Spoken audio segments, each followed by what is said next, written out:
tax evaders. Those tough new laws are aimed at recovering the almost $100 billion the U.S. government says it loses in unpaid taxes every year. But is it just forcing Americans out of the country? Peter Schiff is CEO and Chief Global Strategist for Euro-Pacific Capital, and he joins us now. Which is it? I mean, it seems like this might not be the best thing for the government to be doing, or is it?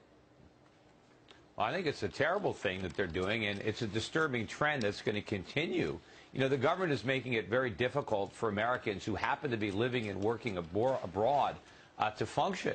A lot of people are having to give up their U.S. citizenships, even though they'd prefer to retain them. But it's not just expatriates. You know, even if you're living in America and you want to bank abroad, you know, I own an offshore bank.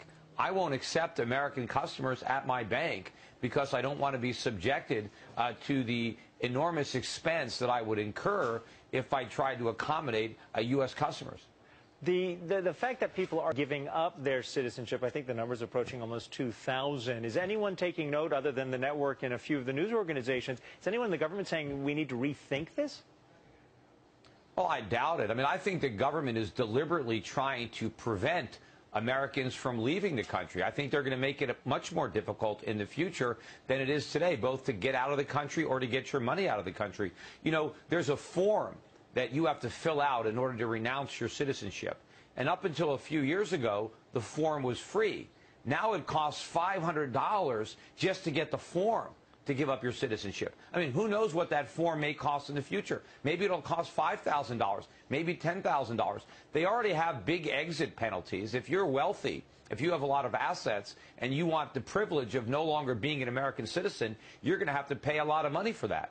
But it really tells you something, that now an American citizenship, instead of, you know, a badge of honor, is like an albatross around your neck, and people are willing to pay huge sums of money not to have to be an American citizen. That is a very troubling development. You know, when countries are trying to build a wall to keep their people in, there's reasons for that. And instead of examining why people want to escape and changing those policies, they're just trying to prevent people from leaving. The profile of the average person who has renounced their citizenship in this predicament, what do they look like? I mean, are they like you and me, or are they are they like you? Are they extremely wealthy, or are they more like me, more middle class, by New York standards, but middle class?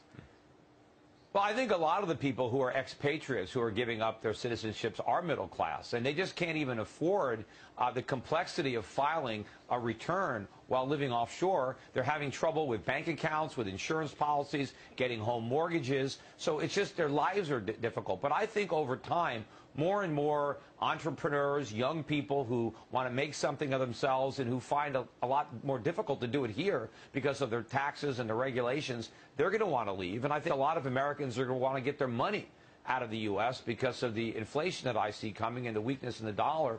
And the U.S. government is going to try to find ways to mitigate that by making it